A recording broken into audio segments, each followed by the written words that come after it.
तो दोस्तों हम आगे सीधे वडोदरा रेलवे स्टेशन, और वडोदरा रेलवे स्टेशन से सीधे ही हमने अर्ली मॉर्निंग बस पकड़ ली हलहोल के लिए। और फिर हलहोल से सीधा ही हमने चांपानेर यानी कि पावागढ़ के लिए हमने बस वहाँ से पकड़ ली। और पावागढ़ से एक लाल वाली बस मंदिर तक हमें ले जाती है। तो हम सीधे ही मंदिर पहुँच गए। आप अगर आना चाहो तो nearest railway station Vadodara 40 kilometre दूर पड़ता है, और अहमदाबाद से भी आप आ सकते हो। 110 किलोमीटर ये दूर पड़ता है। सूरत का रेलवे स्टेशन 160 किलोमीटर 160 किलोमीटर दूर पड़ता है।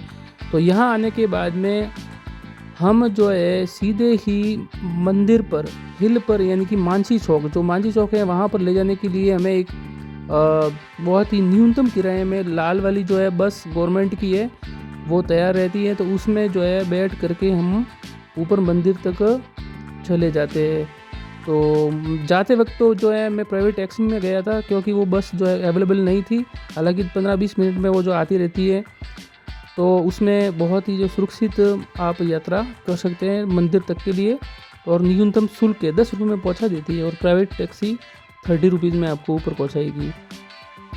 तो हम पावागढ़ स्टेशन पर ही नहा धो करके फ्रेश हो गए थे, क्योंकि मंदिर जाना था दर्शन करने के लिए। स्नान करना बहुत ही ज़रूरी है। और यहाँ के मनोरम दृश्य देखकर आपका दिल खुश हो जाएगा, क्योंकि ये पहाड़ी क्षेत्र हैं। ये 51 शक्तिपीठों में से महत्वपूर्ण प्रसिद्ध तीर्थ स्थल है महाकाली माता का। और सारी की सारी स्टोरी हम आपको बताएंगे इस शक्तिपीठ से जुड़ी हुई, जो कि बहुत ही इंटरेस्टिंग लगेगी आपको। ये यात्रा पैदल बहुत ही लंबी है, इसलिए ये वाला जो दरवाज़ा है गेट, ये सीधा ही रोप वे के लिए जाता है। 150 में आपको आने जाने का पड़ेगा। और खाली ये सिंगल साइड है उसकी 120 में पड़ती है। मैंने प्राकृतिक नज़ारों को देखते हुए एडवेंचर मैंने चूज़ किया इसको। तो मैं पैदल ही गया जाते हुए, और आते वक्त मैंने 120 में रोप वे का टिकट ले लिया था, जो आगे मैं आपको जाकर के बताऊंगा कि कैसे उसमें बैठना है आते हुए। तो इस शक्तिपीठ के बारे में अगर हम बात करें तो ये एक दारुण नाम का राक्षस वो देखते यहाँ लोगों को परेशान करता था। देवता भी उसे त्रस्त थे। तो सारे के सारे देव वो ब्रह्मा जी के पास गए कि ये जो राक्षस है उसका संहार कैसे किया जाए। तो ब्रह्मा जी ने उसको वरदान प्राप्त था कि स्त्री के हाथों इसकी मृत्यु होगी। तो ब्रह्मा जी ने स्त्री का रूप धारण करके उसको मारने की कोशिश की, लेकिन वो नहीं मरा। ब्रह्मा जी को हरा दिया उसने युद्ध में। फिर उसके बाद में सब लोग शिव जी के पास गए। तो और शिव जी और माँ पार्वती के अंश से एक शक्ति उत्पन्न हुई, और शिव जी का हलाहल विष पीने के कारण वो काले और आसमानी रंग की स्त्री के रूप में प्रकट हुई, वो महाकाली कहलाई। दारुण राक्षस की हत्या करने के बाद में, संहार करने के बाद में, सबसे खतरनाक एक रक्त बीज करके राक्षस उत्पन्न हुआ। और मृत्यु लोक में तो उसका आतंक था ही था, देवताओं में स्वर्ग लोक में भी उसका आतंक था। तो उसका सिर काट करके, अब वो इतना खतरनाक था कि जब भी उसकी रक्त की बूंद जहाँ जहाँ गिरती थी न, तो वो उस रक्त की बूंद मात्र से हजारों और राक्षस पैदा हो जाते थे। तो महाकाली ने उसका सिर धड़ से अलग कर दिया, काट लिया, और जहाँ नीचे उसकी बूंदें गिर रही थी तो उस बूंदों को कटोरे में ले लिया, और फिर उसका रक्तपान कर लिया, और यह महाकाली के नाम से प्रसिद्ध हुई। और अब बात आती है उस मंदिर की, पावागढ़ में स्थापना किसने की थी दोस्तों। तो ये त्रेता युग की बात है। मुनि विश्वामित्र ने यहाँ पर महाकाली की घोर तपस्या की, और महाकाली को प्रसन्न किया, और प्रसन्न करने के बाद में विश्वामित्र के द्वारा इस प्रतिमा की स्थापना की गई थी।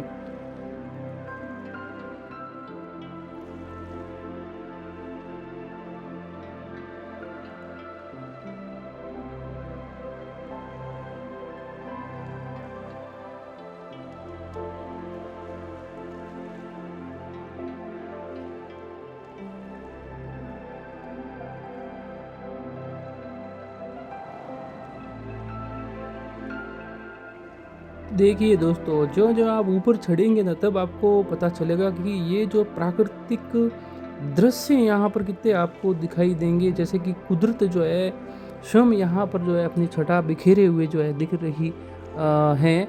और ऊपर के बादल जो हैं, बादल बिल्कुल जो है बादलों की चादर उड़े हुए, जो पूरी हरियाली जो है वो यहाँ पर दिखेगी आपको। तो ये जो है कि आप फील जो है करेंगे अगर आप जो है पैदल सीढ़ियों से चढ़ते हैं। लेकिन पैदल सीढ़ियों का रास्ता 5 किलोमीटर दूर है। पैदल सीढ़ी का रास्ता जो है थोड़ा लंबा पड़ता है, तो सोच विचार कर ही जो है आप ये डिसाइड करें। हालांकि मैंने तो इसलिए इसको चूज़ किया कि मैं जाते हुए जो है पैदल जाऊंगा, क्योंकि प्राकृतिक नज़ारे जो हैं यहाँ पर और क्लाइमेट इतना कूल था कि चढ़ने में सीढ़ियाँ चढ़ने में किसी भी प्रकार की कोई परेशानी नहीं हुई। तो इस प्रकार से आप जो है अगर इतने सीढ़ियाँ नहीं चढ़ सकते तो आप रोप वे, बहुत ही कम प्राइस 150 आने जाना, ड्यूल वे आने जाने का जो है 150 रुपये है। तो उस वही जो है मैं आपके लिए रिकमेंड करता हूँ। तो ये आप देख रहे होंगे कि ये गधों पे क्या जा रहा है। तो ये गधे जो है ऊपर की जितनी भी दुकानें बनी हुई है दोस्तों, तो दुकानों में सामान जो है वो ये गधे ही ले जाते हैं। तो ये जो है काम गधे भी जो है कई कई महत्वपूर्ण काम करते हैं। तो मैं ज़्यादा ज़्यादा थक गया था और फिर मैंने देखा कि अगर जो जानवर भी तो चढ़ रहा है तो कहीं ना कहीं जो है मैंने अपने आप को मोटिवेट किया। और रास्ता सीढ़ियों का थोड़ा सा लंबा पड़ता है, लेकिन बिल्कुल जो नज़ारे दिखे ना उससे पूरी थकान मिट गई। ऐसे बादल मेरी ज़िंदगी में मैंने कभी नहीं देखे।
तो दोस्तों, ये मैंने जो स्टोरी बताई है ये आपको कैसी लगी आप ज़रूर जो है नीचे कमेंट में लिखना।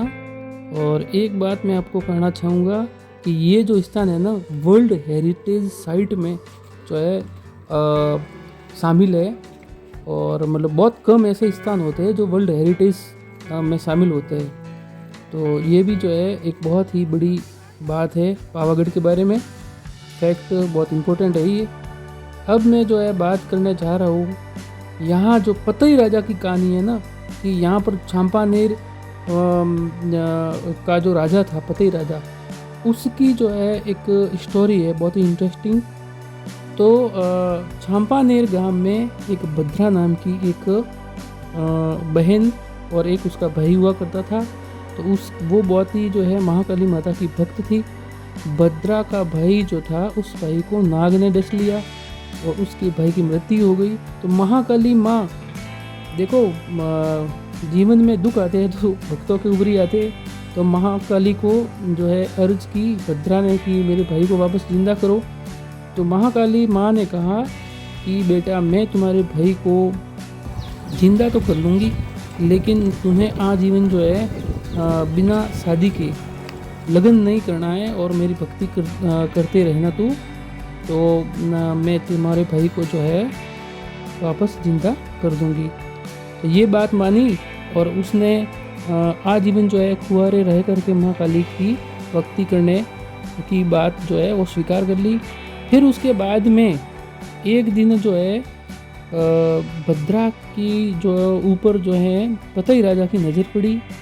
तो वो बहुत ही सुंदर थी, तो पतई राजा ने जो उसको प्राप्त करना चाहा, वो मोहित हो गया उसकी सुंदरता में। तो वो येन केन प्रकारेण जो है उसको और उस मंदिर के पुजारी को, जो उसके पड़ोस में रहता था, दोनों को जेल में डाल देता है पतई राजा।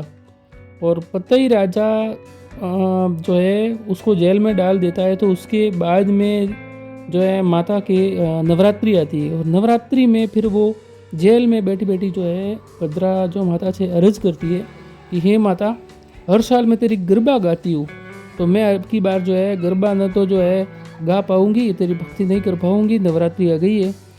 तो उसमें ये हुआ कि चमत्कार रूपी भद्रा का स्वरूप धारण कर जो है महाकाली जो है गरबा नृत्य करने के लिए आ पहुंची। और फिर जो है पतई राजा की नज़र पड़ी। हालांकि वो जो है महाकाली थी और वो उसको भद्रा समझ बैठा, और जा कर के जो है उसका पल्लू खींच लिया। और फिर जो है पतई राजा ने भद्रा से शादी करने की बात रखी। लेकिन उसको पता नहीं था कि ये तो महाकाली है, साक्षात देवी, काल भी साक्षात उससे डरता है। तो महाकाली ने कहा कि तू भूल कर रहा है राजा, लेकिन वो समझ नहीं पाया, और अपने जो राजा होने का उसको घमंड था। तो फिर जो है बिल्कुल विकराल रूप में जो है माता आ गई, और जो है बिल्कुल पतन हो गया, उसको कोड जो है निकल गए शरीर के, और उसका राज्य जो था पतई राजा का बिल्कुल समाप्त हो गया, बिल्कुल पतन हो गया उसके राज्य का। तो फिर उसके बाद में क्या हुआ कि पतई राजा की कितनी विचित्र बात है, पतई राजा की पत्नी जो है वो महाकाली की भक्त थी। तो उसने अर्ज की, माँ कितनी दयालु होती है। लेकिन पतई राजा ने भद्रा को और पुजारी को बहुत ही कष्ट दिए थे, ये माँ को पता था। तो इसलिए जो है इसको दंड जो है देना बहुत ही ज़रूरी था। तो पतई राजा की पत्नी महाकाली की भक्त थी, इसीलिए जो है उसको कोड वगैरह ठीक करने के लिए अर्ज किया।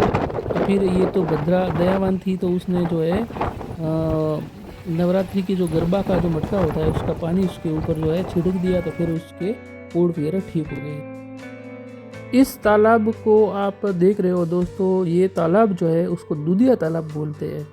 और मैंने ऊपर जा कर के थोड़ी थोड़ी देर में मैं रुक करके सारा नज़ारा देख रहा था। तो मैंने सोचा कि आखिर में जब ये पूरा तालाब भरता होगा तो इसका पानी जो है वो कहाँ जाता होगा। तो फिर मैंने सोचा कि शायद इस जो है as a water tank, drinking water में इसका यूज़ होता होगा।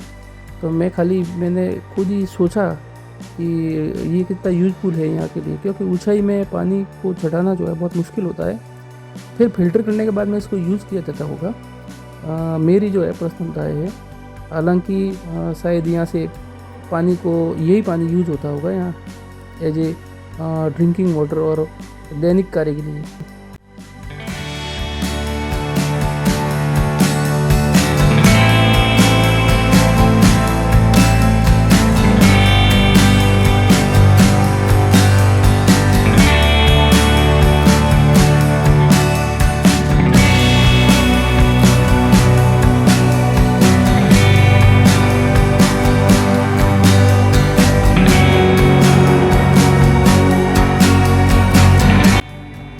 अगर आप बारिश के मौसम में यहाँ पर आ रहे हो तो आपको ऐसे ही ज़बरदस्त जो है नज़ारे आपको देखने को मिलेंगे। तो मैंने तो ये सोचा कि जो है मौसम बिगड़ गया, लेकिन मैंने पूछा किसी को तो पता चला कि हमेशा ही जो है बारिश में ऐसा ही मौसम रहता है, बिल्कुल छूते हुए जो है बादल जाते हैं, बिल्कुल जैसे कि धुआं का गुबार आ रहा है और अंदर से जो है अपने को छूता हुआ निकल जाता है, और बूंदे जो है वो जम जाती है अपने ऊपर। अगर बारिश नहीं भी हो रही है तो भी ये देखिए ज़बरदस्त नज़ारा देखने को मिलेगा आपको। यहाँ से जो है आपको ये जो छोटी सी पहाड़ी दिख रही है उसके ऊपर मंदिर साइड में इसके साइड में एक और पहाड़ी है, वहाँ पर भद्रकाली माता का मंदिर जो है वो बना हुआ है।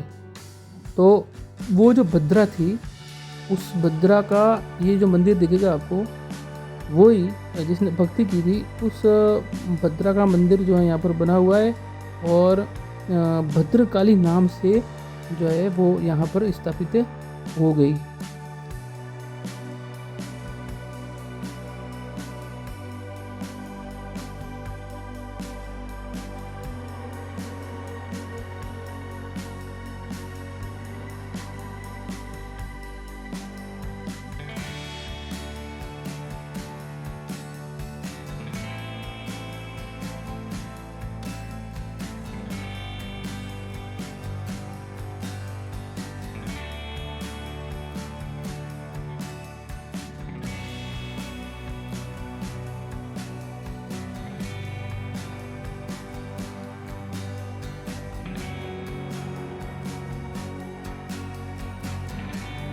दोस्तों, महाकाली माता से रिलेटेड एक और जो है मैं इंटरेस्टिंग आपको स्टोरी बताना चाह रहा हूँ कि मनु राजा जो थे वो पतई राजा के पिता थे। तो मनु राजा जो है वो हमेशा यहाँ पर जो है सवा शेर जो है सुकड़ी चढ़ाया करते थे मनु राजा। तो मनु राजा सुकड़ी चढ़ा करके फिर वापस माता से पूछते थे कि ये सुकड़ी मैंने चढ़ाई है, जो आपने इसका भोग लिया तो है कि नहीं। तो 2-3 बार जो है मनु राजा ने माता से ये पूछ लिया कि जो है मैंने चढ़ाया तो है सुकड़ी, लेकिन आपको उसका भोग लगा के नहीं। तो फिर एक दिन जो है माता ने जो है फिर उसको आवाज़ लगाई कि तू तो सुकड़ी चढ़ा रहा है, लेकिन मुझे सिर काट कर चढ़ाने वाले भी बैठे हैं। तो मनु राजा में और बहसबाजी हो गई कि मैं भी देखना चाहता हूँ कि ऐसा कौन है जो है महाकाली को सिर चढ़ाता है। और सीढ़ियों के ऊपर जो है लिखवा दिया मनु राजा ने कि जो भी मंदिर के दर्शन करने जाएगा तो वो जो है अपना सिर चढ़ाएगा। तो 2 से 3 महीने हो गए, मंदिर के ऊपर एक भक्त भी जो है वहाँ पर दर्शन करने नहीं जा रहा था। तो महाकाली जो है ने चिंतन किया कि अब ऐसा जो है भक्त जो है कौन है जो यहाँ पर जो है मुझे सिर चढ़ाएगा। तो छिल बन करके बिल्कुल भ्रमण करने जो है निकल पड़ी महाकाली। और फिर बीच में भक्ति कर रहे थे बालीनाथ, और बालीनाथ ने देखा कि ऊपर कोई देवी जा रही है, तो बिल्कुल यज्ञ में एक आहुति दी और ऊपर आकाश में दीवार बन गई और छिल नीचे आ गई। तो देवी प्रकट हो गई और कहा कि मुझे ऐसा भक्त बताओ बालीनाथ जो मुझे सिर चढ़ा कर दे देवे। तो बालीनाथ ने कहा कि आप उज्जैन जाइए, वहाँ का जो राजा विक्रमादित्य हैं वो जो है आपके इस कार्य को पूरा करेगा।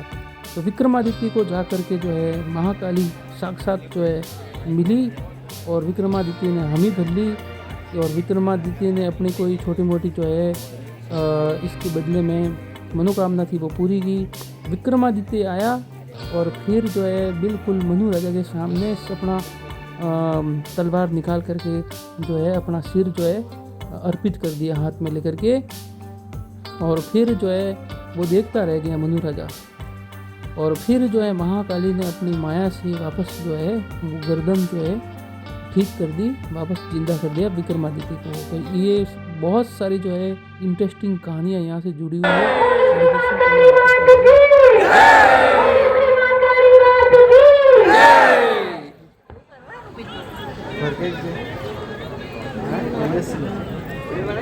मंदिर के पीछे ऑफिस है, ऑफिस में जो है शुल्क जमा करा करके आप भी मंदिर के ऊपर ध्वजा चढ़ा सकते हैं। हाथों हाथ ध्वजा चढ़ाई जाती है ढोल नगाड़ों के साथ।